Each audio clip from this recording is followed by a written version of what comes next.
Baik, assalamualaikum warahmatullahi wabarakatuh. Adik-adik, bagaimana kabarnya? Oke. Minggu kemarin kita langsung saja ya. Semoga teman-teman mahasiswa nantiasa dalam lindungan Allah Subhanahu wa taala. Amin amin rabbal alamin.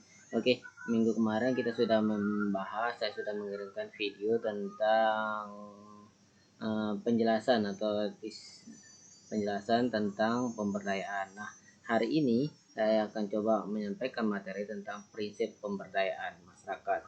Oke, menurut Anwas bahwa pemberdayaan dilakukan dengan cara yang demokratis dan menghindari unsur-unsur paksaan. Nah, jadi prinsip utama dalam pemberdayaan itu adalah secara demokratis dan menghindari unsur paksaan. Jadi tidak ada paksaan dalam pemberdayaan itu, bahwa pemberdayaan itu semata-mata menyadarkan masyarakat, menyadarkan orang lain supaya mereka mau dan ikut mengambil partisipasi dalam membangun baik dirinya sendiri maupun lingkungan sekitar. Kegiatan pemberdayaan didasarkan pada kebutuhan, bahwa pemberdayaan itu sesuai dengan kebutuhan masyarakat yang ada, masalah dan potensi masyarakat atau sasarannya. Jadi kebutuhannya itu sesuai apa yang dibutuhkan masyarakat. Ibarat contoh, di suatu desa, di suatu kelurahan atau di suatu itu masyarakatnya petani gitu, maka pemberdayaan itu maka meliputi tentang pertanian, bukan tentang industri, bukan tentang tambang atau sebagainya lainnya, sesuai dengan kebutuhan masyarakat yang ada. Sasaran pemberdayaan sebagai subjek atau pelaku dalam kegiatan pemberdayaan, bahwa jadi sasarannya orang yang diberdayakan itu mereka diberdayakan sebagai subjek, bukan sebagai objek. Pemberdayaan berarti menumbuhkan kembali nilai budaya kearifan lokal yang ada. Pemberdayaan merupakan proses bertahap dan berkesinambungan melalui kegiatan pendampingan yang bijaksana. Nah, jadi pemberdayaan itu tidak ada pemberdayaan yang langsung to the point, yang langsung selesai sehari sekali, tidak. Bahwa pemberdayaan itu ada berkelanjutan. Pemberdayaan perlu dilakukan secara holistik terhadap semua aspek, meski pelaksanaannya dapat dimulai dari aspek tertentu. Nah, pemberdayaan itu harus matang, harus sesuai dengan perencanaan dan pelaksanaan dan sebagainya. Nanti teman-teman bisa baca sendiri saja. Itu ada beberapa. Nah, yang kedua ada tahap pemberdayaan. Nah, kalau kita berbicara pemberdayaan, maka ada 3 tahapan yang harus dilakukan. Pertama itu penyadaran. Pertama, dalam tahap penyadaran ini, bagaimana masyarakat ini disadarkan dulu. Karena kebanyakan masyarakat tidak berdaya ini disebabkan mereka tidak mau tahu, atau mereka tidak mau ambil pusing, atau mereka ya sudah nyaman pada posisi atau pada zona-zona itu saja. Mereka belum sadar. Nah, maka landasan utama atau langkah utama yang dilakukan oleh agent atau aktor pemberdayaan itu penyadaran. Bagaimana menyadarkan masyarakat bahwa apa yang mereka lakukan selama ini itu belum benar atau belum tepat.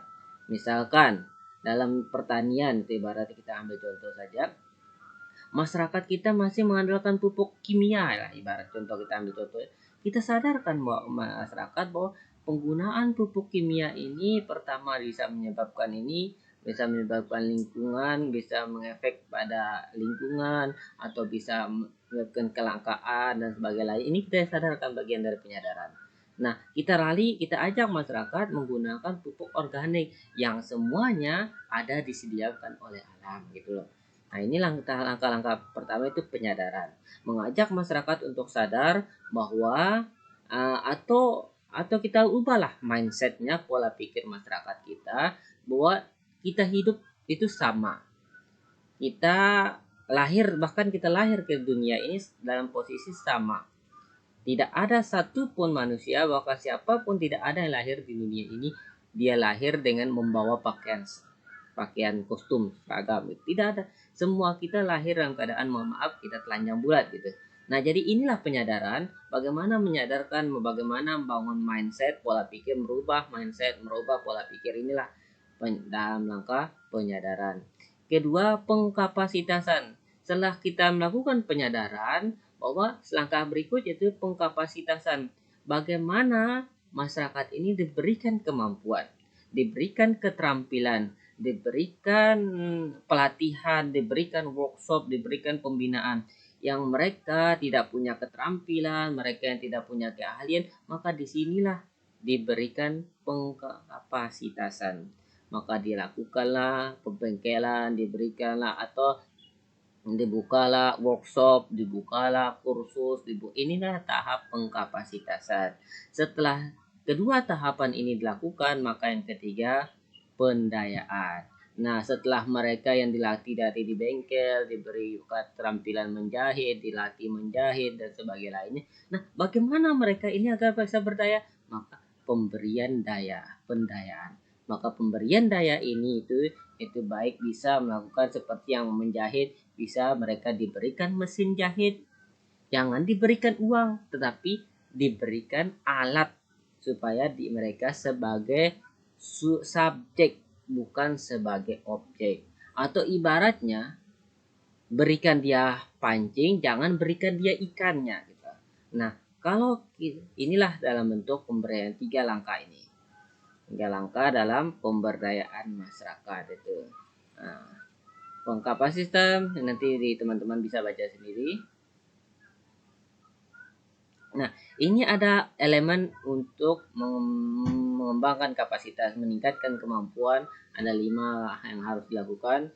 Pembangunan pengetahuan, tadi sudah saya katakan, meliputi keterampilan, memberikan keterampilan, membuka workshop, memberikan sarana keterampilan lainnya. Berikutnya kepemimpinan. Nah, bagaimana seorang pemimpin tadi memberikan pemberdayaan kepada masyarakatnya. Ketiga, membangun jaringan baik dengan investor, baik dengan pendanaan dan sebagainya, menghargai komunitas, mengajak komunitas untuk bersama mencapai tujuan. Nah, jadi pemberdayaan itu tidak ada pemberdayaan yang bersifat individu. Maka guna mensuarakan, maka pemberdayaan itu secara kolektif, bukan dengan informasi dan sebagainya.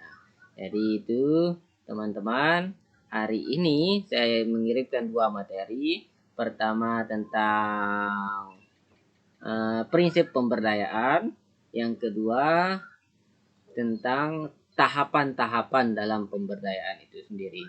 Baik, mungkin itu saja adik-adik. Nah, mungkin ini terakhir saya akan mengirimkan materi. Minggu depan insya Allah tinggal teman-teman kita gantian. Minggu depan dengan zona Sumbawa yang berada pada zona merah. Minggu depan saya minta teman-teman untuk melakukan presentasi. Arahannya akan saya kirimkan lewat grup aja. Oke, baik, terima kasih adik-adik mahasiswa.